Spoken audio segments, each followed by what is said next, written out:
Hi, this is Mary Kay with Country Music Matters, and we have got a very special young lady with us today. We have 16-year-old Brennley Brown, who is from Apple Valley, California. Welcome, Brennley. Thank you so much. Thank you for having me. So you're 16 years old. How long have you been at this? I have been singing since as long as I can remember, but started singing when I was around 7 or 8. Are you from a musical family? I am and am not. My grandpa sings. My mom sings a little bit, even though she doesn't like to admit it. My dad does not sing. No singing for him. But yeah, so I do, and I feel like honestly, music was always in our house and just playing, and so it was a big part of my life as a child growing up. But it's not. I don't come from a very musical family. Now, do you live here in Nashville now? I don't. I'm hoping to make the move very soon because I absolutely love it here, and hope to go to college here as well. But finishing out high school in my hometown of Apple Valley, and then hoping, and I'm trying to get my family to get out here to Nashville because I love just the people here. It's a special place, I think. So yes. Now, how do you feel that in California country music is on the cusp still, or is it just really getting bigger? I think it's getting bigger. I've noticed that over the years. I mean, I think Los Angeles is always going to be, more pop-based, right? But I do feel more and more that country is getting into LA. I feel like LA and Nashville are the two main places, right, for country, and Texas, of course. But I do feel like it's kind of moving in that direction. And, there's that California country sound that people talk about. Dwight Yoakam, Cam is from California. So a lot of up-and-coming artists are from California, which is really awesome. And I think growing up somewhere like California is going to, shape us as artists, and the way that we sing and the way that we portray ourselves is going to be different coming from California, So. Some of the artists come out here to use the studios, to do videos, to co-write with people. Right. So it's not uncommon, and when people think Los Angeles country, right. But there's more to it. There is more to it. That's so right, and I've experienced that over the last couple of years as I've really dove into songwriting and different things like that. Is more and more writers are out there that are writing country and producing country. So it's great. Yeah. So where do you get a lot of your direction, or what makes you write what you write? Great question. I love that you asked that. Being so young, it's so great, and what I love is actually writing with, of course, people my age, and we can relate on a lot of stuff, but on writing, right? But also writing with older people, because I think it's really cool to get an older person's perspective on something in life, and then a younger person's perspective on life, and kind of. I just wrote a song called "Boys Make Girls Cry," and it is a perfect representation of a story, of a young girl, and then growing up, and she gets married in the song, and it's really sweet. But it was great because I co-wrote with a married couple that had been married for a few years, and so it was just a really cool dynamic in the room, and that's been really cool to play around with. But I think through my music, I'm really excited to just tell real stories, and just be real and honest through my music. It's something that I'm really looking forward to. After The Voice, I was singing covers on the show, and so I'm really looking forward to releasing music and just sharing really who I am, and as an artist and as a person through my music. Now, you were on America's Got Talent, though, too, weren't you? What was that, season 11? So what is the difference between that show and The Voice? What roads kind of led up to that? Yeah, so America's Got Talent, is there's so much different talent on there. There's dancers, singers, comedians, and then you have crazy talents like breathing fire, not really, but seriously kind of, and you have that, and then you have The Voice, which is strictly singers. And I think just the difference is, on one show you're going up against crazy talented but crazy talents, right?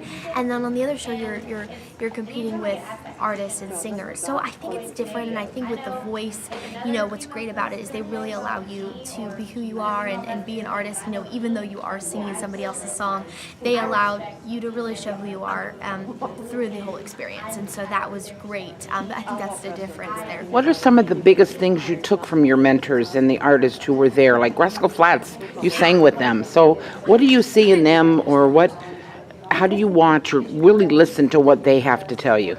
Yeah, that whole experience was great, and all of their feedback, I always think of it as like I'm a sponge a little bit, in these growing years especially, and during The Voice it was so great to hear, of course, feedback, critiques, and that was what was so great about the show, is because you weren't singing somebody else's songs, they were even more picky. Do you know what I mean? Because it's somebody else's, so the pressure's on. But it was great. I mean, I learned so much. Rascal Flatts, they were so kind and just so genuine and excited for my future, and have been supporting me ever since, and that's great. And Blake and Gwen have been so supportive, and just things that they've told me through that process, and continue to tell me, just the support I will always remember and always keep in the back of my mind.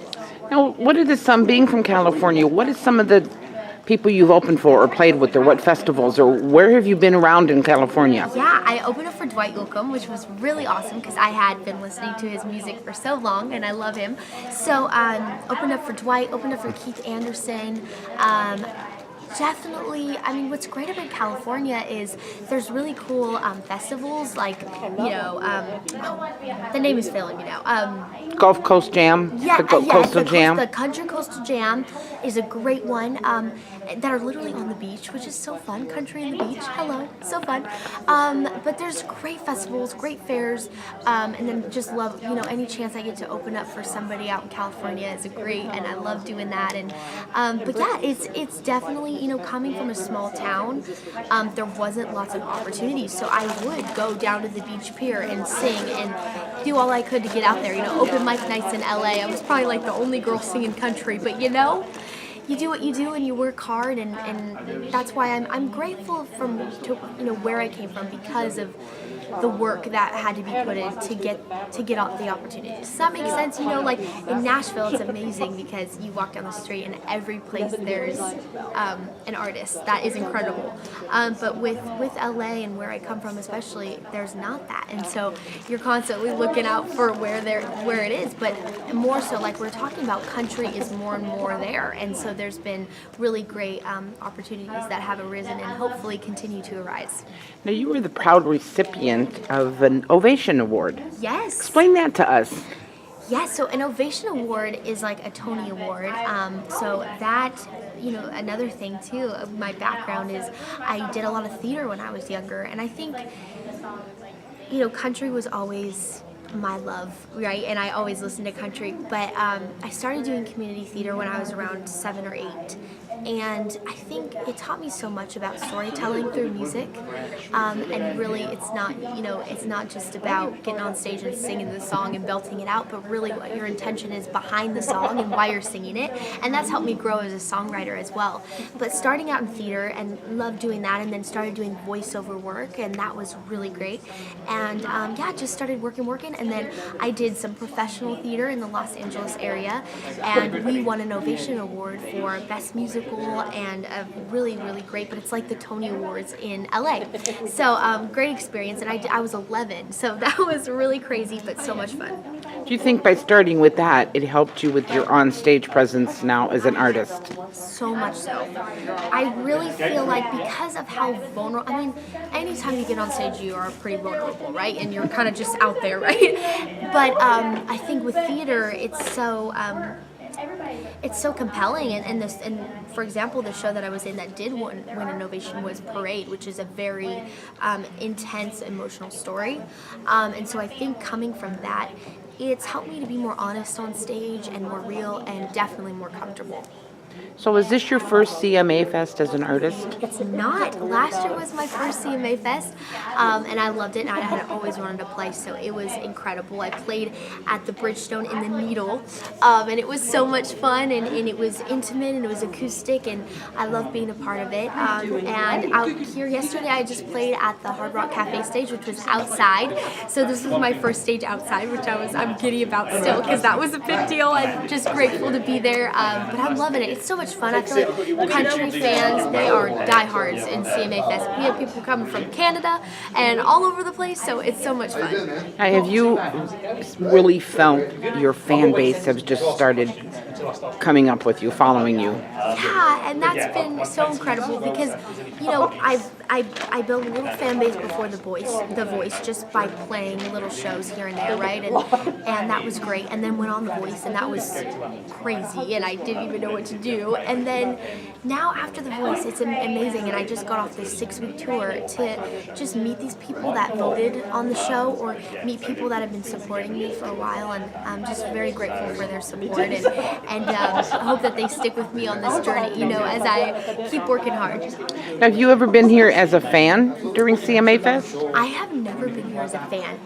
But I think part because I live in California, it was like, I always heard about it and dreamed about it, but I never made it out here. But I kind of wish I could one time just wear a hat and just go to all the different stages, and I would love that. That would be fun. Now, do you have new music out, or you're working on new things for this year?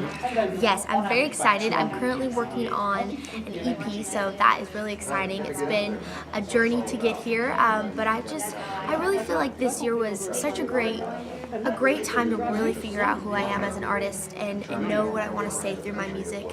And I was on this tour, and so it was great to meet people and and talk to them a little bit about my music too, as they were hearing it for the first time, because I was playing originals on the tour, and just kind of get their feedback on it as well. But I'm so excited to release music and get it out there and just share more of who I am as an artist and as a person through my music.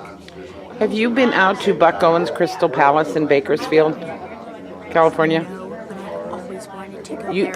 That is something, as an artist, or really anybody, Yes. you need to do that.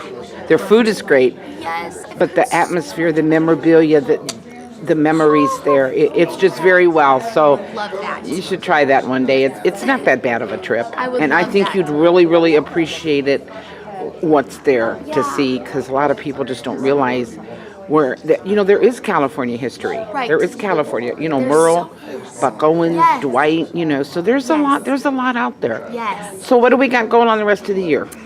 I'm so excited. So I have a DreamWorks series. So we didn't go super deep into it, but I am a voiceover actress and singer, which I love getting the opportunity to do. But a DreamWorks project that I'm really excited about is coming out summer of 2019 on Netflix. I'm a series regular, so I'm really excited about that. Can't say too much about it yet, but it's going to be a great show, and I'm excited for people to see it.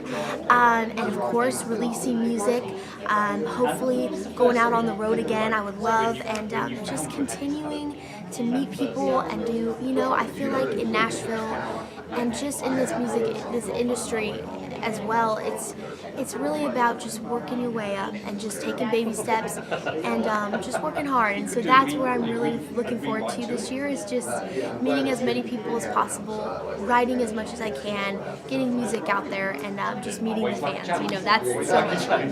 So social media is the big boom. So where can everybody find you? Yes, that's so true. At Brennley Brown is everything on Instagram, Twitter, Facebook, and then my website, brennleybrown.com, is where you can get tour dates or where I'm playing next and different info like that. But I would love to stay connected on social media with y'all if you're watching. Brennley, we really appreciate your time, and I know you got a busy CMA Fest this year. So be safe going back to California, and hopefully your dream will happen, that you will bring you and that family out here to Yes, Nashville. please. Thank you so Thank you much, so everybody. much. This was Brennley Brown. Have a great day. Thank you.